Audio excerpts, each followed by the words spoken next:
Hello everyone, welcome back. This morning we're basing our thoughts on some words of Jesus recorded in John's Gospel in chapter 10. Here's Jane with this morning's reading.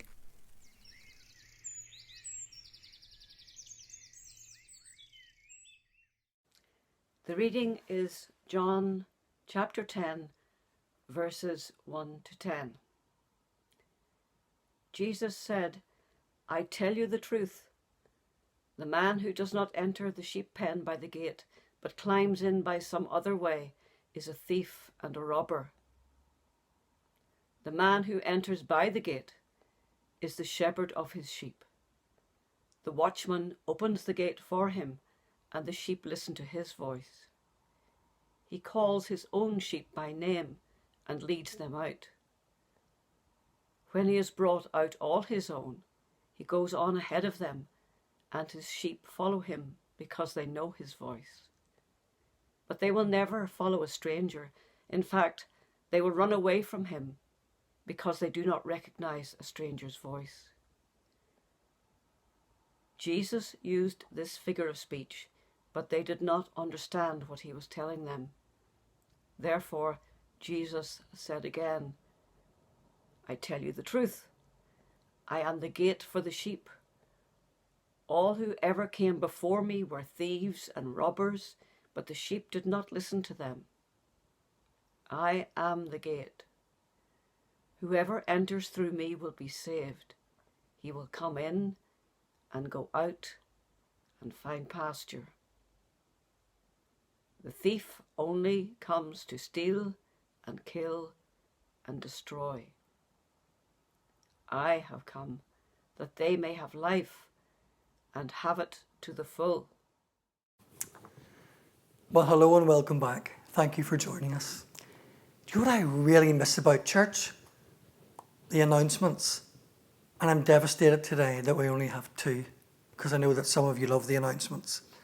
Firstly, I'm very happy to announce that the church grounds and the graveyards are now open to the public once again. We will endeavour to leave a church gate open so you don't have to touch gates. And we would ask you if you would respect all the current advice on social distancing, even if you're visiting the grave of a loved one.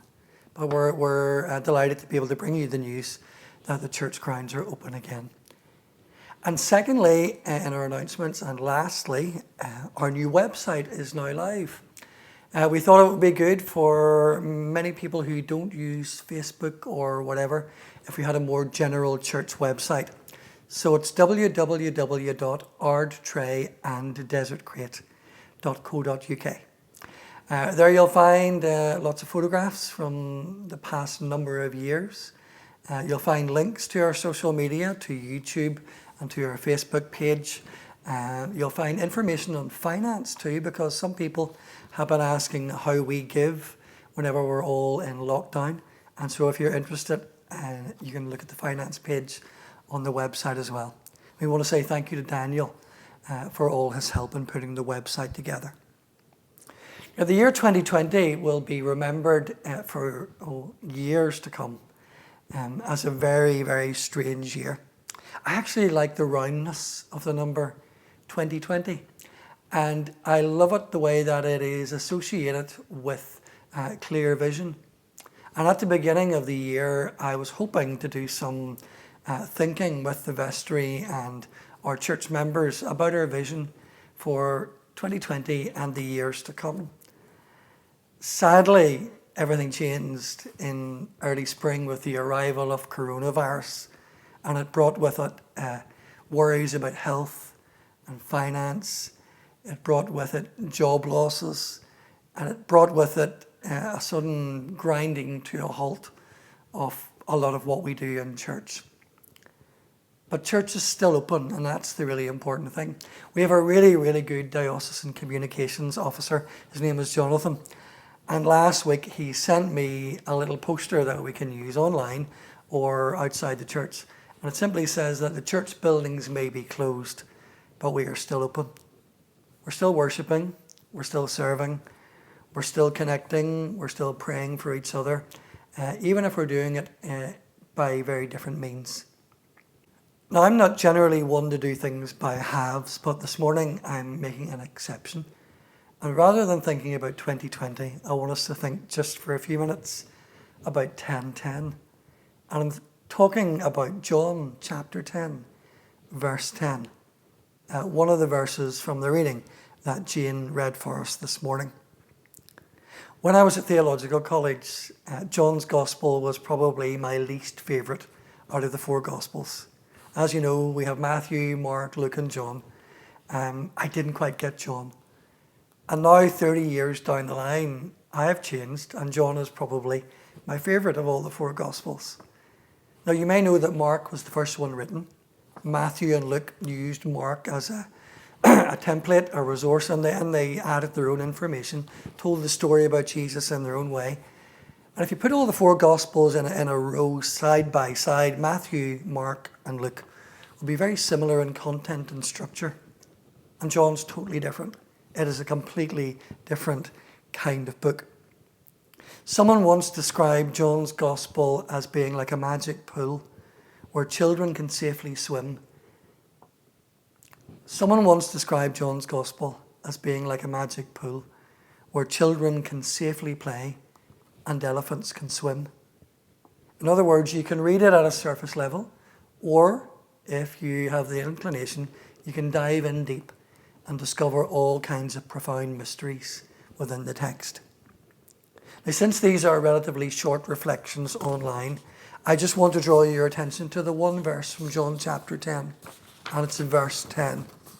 And in this, we're thinking about the kind of life that Jesus calls us to. Call it a 10-10 kind of life, or life to the full, life in abundance.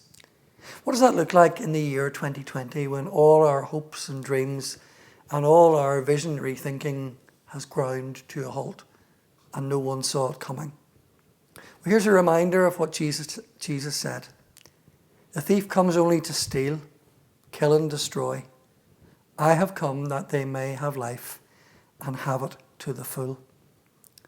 I've been here for over 19 years, and in that 19 years I have been a constant annoyance to some people on several levels.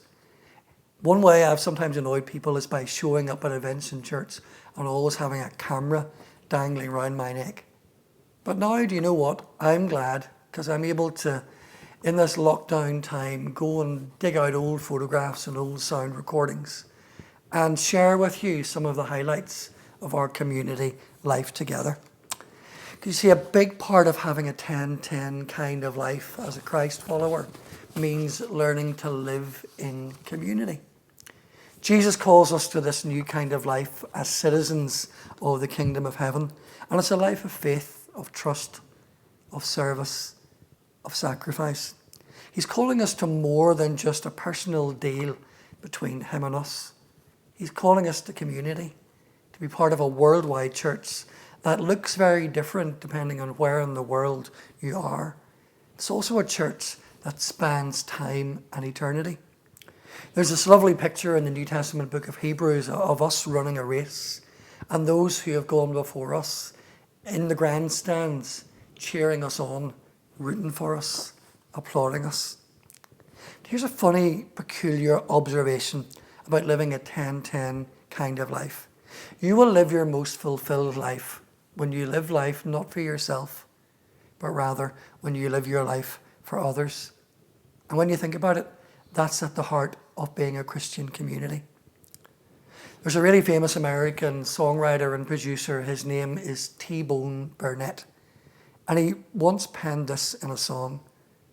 It's a funny thing about life. You got to give up your life to be alive. Christians often talk of dying to self and being raised to a new kind of life that is less self-centered and more Jesus-centered. Our default, though, is to live for self, isn't it? Our default is to look out for number one. But living as citizens of the kingdom of heaven, living a 10-10 kind of life, means that we actually live for other people.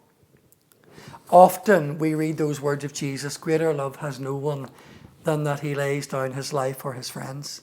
And we assume that he was talking about wars and battlefields. There's certainly an application of that verse there. But Jesus meant more. He meant that we love each other by giving up our life, sacrificing our time for the sake of those around us. Having a life that is less self-centered, more Jesus-centered, and other people-centered.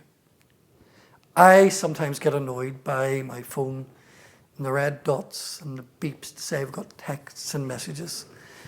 All the different ways people have to annoy me and you during this lockdown. But actually, in many ways, I'm very thankful now for those different ways we have of being able to stay in touch, being able to be linked to one another as a community. Even though we can't meet on Sundays in our lovely old buildings the way we're used to doing. Jonathan, our diocesan communication officer, is dead right. Our buildings may be closed for now, but church is very much open. Have a look at a quick snapshot of just some of our community life over the past number of years. As you do so, take a moment to remember one another and to pray for one another. I want to say thank you to Russell for the lovely piano track recorded at home in Moira. God bless you, stay safe, and hopefully we'll be in touch again next week. Bye for now.